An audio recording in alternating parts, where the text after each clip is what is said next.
Guys, welcome bank two आवर channel RJ reaction. मैं हूं आपके साथ ज्योति। तो वीडियो स्टार्ट करने से पहले मैं एक बात बता देती हूं कि आप लोग भी ये सोच रहे हो कि हमारी पार्टनर कहाँ है, रेनू कहाँ है। तो मैं बता दूं कि वो इस समय बहुत ही बिजी चल रही है, बिकॉज उसके यहाँ पे कुछ गेस्ट आए हुए हैं। तो यू नो कि कितने बिजी होते हैं स्पेशली हाउसवाइफ। और इस बीच आप लोगों की रिक्वेस्ट पे रिक्वेस्ट काफ़ी रिक्वेस्ट की भरमार आ रही। तो हमने सोचा कि हम अकेले ही आप लोग को एंटरटेन करें, आप लोग को रिएक्शन का वीडियो प्रोवाइड करें। तो आज हम रिएक्शन देने वाले हैं खेसारी लाल यादव के चैता गीत पे। जिस तरह से आपको पता है कि चैत में बहुत जगह पे चैता गाते हैं, ढोल बाजे के साथ गाते हैं। तो वही हम आज सुनने वाले हैं, उस पर रिएक्शन देने वाले हैं। एंड ये वीडियो हम क्रिस्टल म्यूजिक से लेके आए। तो इस चैनल को जरूर सब्सक्राइब कीजिएगा, देन वीडियो को लाइक ज़रूर कीजिएगा। तो ज़्यादा बातें नहीं करते हुए वीडियो देखते हैं और बाकी की बातें बाद में करते हैं। एक्चुअली चैता गाते इस तरह से डांसर वगैरह सब लोग गाना बजाते। देखिए भैया, एगो लड़की की आदत ऐसा खराब हुई रहे कि सब लड़कवन ऐसा पर लाइन मारे। और जब एगो लड़का हमारा खानी मिलल तो कलस की ओहो इतना लाइन दोसर लगता। लाल बाबू जो घेटिंग बा लड़कवा कैसन लागता कि लागे चैत में महुआ चुआइबू आ कितना लोग के अपना जाल में फंसाइबू।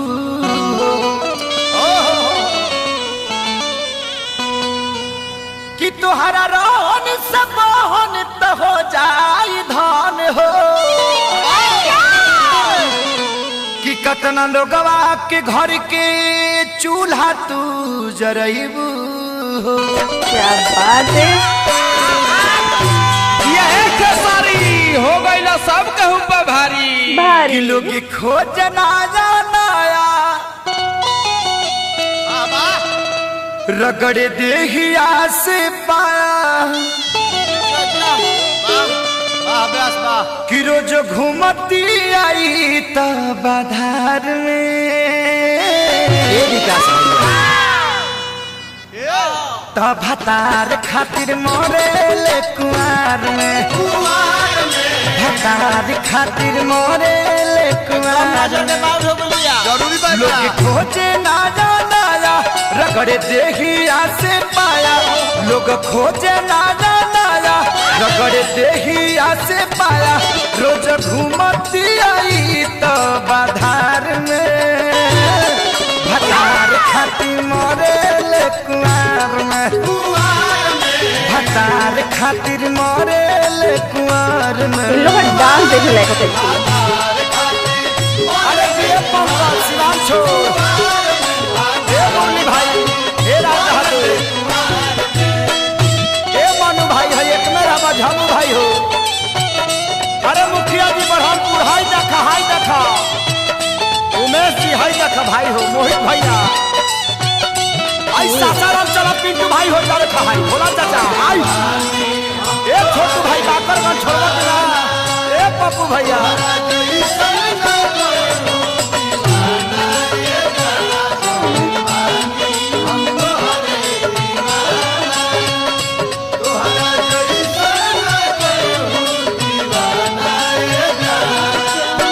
अंकित मोबाइल राजेश बाबा कैलाश जी पवन बाबा हो ए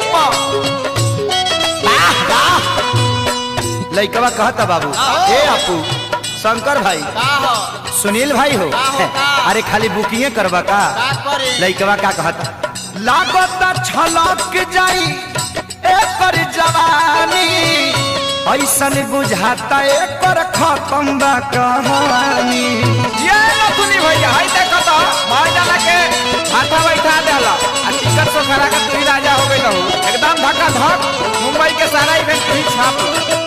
लागत छलक जाई एकर जवानी ऐसन बुझाता एकर खत्म बा कहानी।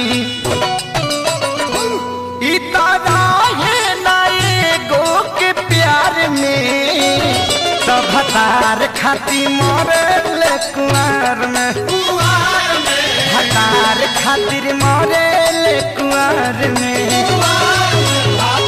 अरे मिठू सिंह ए मुन्ना यादव भाई हो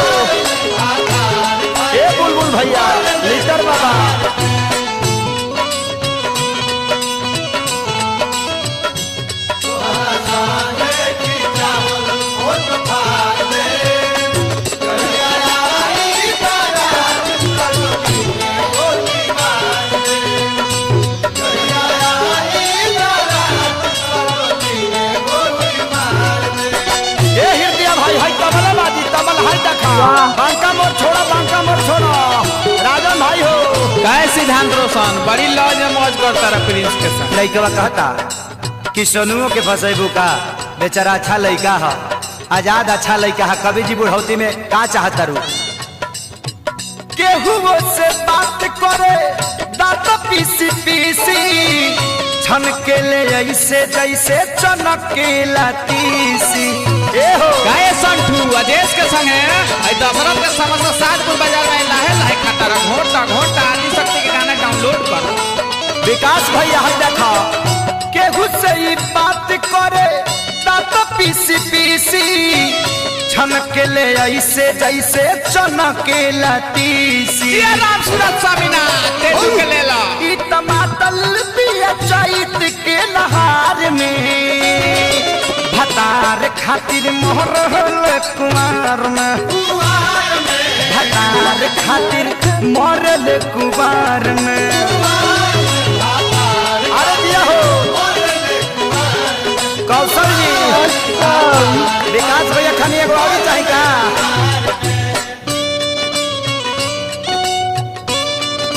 अरे जिया हो जिया आई देखा पवन बाबा ए भीम भाई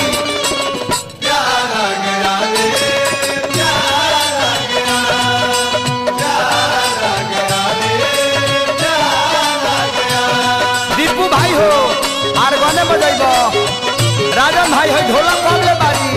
अरे हृदय भाई है तबले भाई का हो ए भिखारी शंकर भाई हो ए अपू रे ते फेरा में मत पड़ी है ना तो ते कुमार बाड़ी ताला जे कर खुलल बाटे खोजे ले कुजी लेके गइल बिया खेसारियों के पूंजी।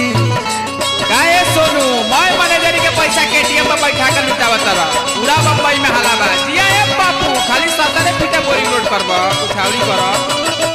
ताला जे कर खुलल बाटे खोजे ले कुजी लेके गइल बिया खेसारियों के पूंजी। गाय राज बहादुर मुरो के ले लो सुते पावनी संगे चैत के जाड़ में तो भतार खातिर मोहरल कुमार में तो भतार खातिर मोहरल कुमार में।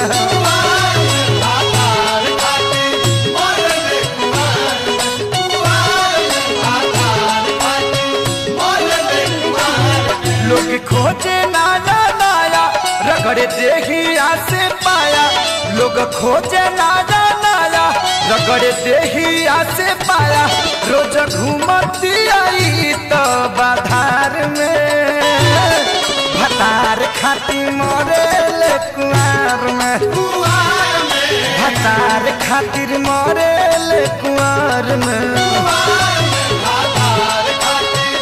अरे ये पापा सिराम छोड़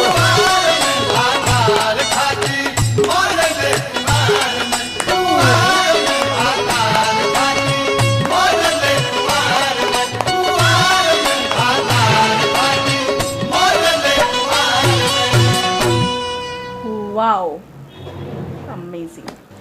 तो सुना आप लोगों ने चैता गीत, ऑफ कोर्स बहुत ज़्यादा मज़ा आया होगा क्योंकि इसमें गाते ही ऐसे हैं गा गा के झूम झूम के और झाल ढोलक वगैरह सबके साथ नाचने वाली डांसर लोग रहती हैं। तो आप लोगों ने देखा होगा किस तरह से गा रहे हैं, किस तरह से डांस हो रही है। तो ऑफ कोर्स मज़ा आया होगा आप लोग को। और इसमें 3 सॉन्ग का मतलब मैशअप किया है म्यूज़िक वगैरह। जिस तरह से पहला था खेसारी लाल काजल राघवानी का सॉन्ग था कि ए जाना तोहरा जैसन न केहू दीवाना, ये सॉन्ग का मैशअप किया। फिर दूसरा सॉन्ग आया कि जहिया आई बारात तो डोली में गोली मार देम। और तीसरा सॉन्ग जो आया हिंदी सॉन्ग प्यार आ गया रे प्यार आ गया। तो ऑफ कोर्स बहुत ज़्यादा मज़ा आया पूरे सॉन्ग में और पूरे ये चैता के प्रोग्राम में। और खेसारी लाल यादव की देखा जाए तो काफ़ी सारे ऐसे चैता सॉन्ग है, फागुन का है, बहुत सारे इस तरह से गाते हैं। तो काफ़ी अच्छा लगा। और इस सॉन्ग के लिए हमें रिक्वेस्ट आई थी, इसके लिए हम ये लेके आए सॉन्ग एंजॉय करने के लिए। ऑफकोर्स हमें भी बहुत ज़्यादा अच्छा लगा। मैंने भी बहुत ज़्यादा इंजॉय किया एंड आई होप सो कि आप लोग भी बहुत ज़्यादा इंजॉय किए रहोगे और कितना इंजॉय किया हमें कमेंट बॉक्स में कमेंट करके ज़रूर बताइएगा। एंड आपको हमारी वीडियो अच्छी लगी हो तो लाइक कीजिएगा, सब्सक्राइब कीजिएगा और बेल आइकन को दबाना बिल्कुल भी मत भूलिएगा, जिससे कि हमारी वीडियो की सारी नोटिफिकेशन आप तक टाइम टू टाइम पहुँच जाएगी। और आप हमें इंस्टाग्राम पे भी फॉलो कर सकते हैं। हमारी इंस्टाग्राम आईडी की लिंक ऑलवेज ही हमारे डिस्क्रिप्शन बॉक्स में रहती है, तो कभी भी जाके फॉलो कर सकते हैं। तो खुश रहिए, मजे में रहिए, चैता एंजॉय कीजिए और बने रहिए हमारे आज रिएक्शन के साथ। तो मिलते हैं अपने नेक्स्ट वीडियो में, तब तक के लिए बाय बाय।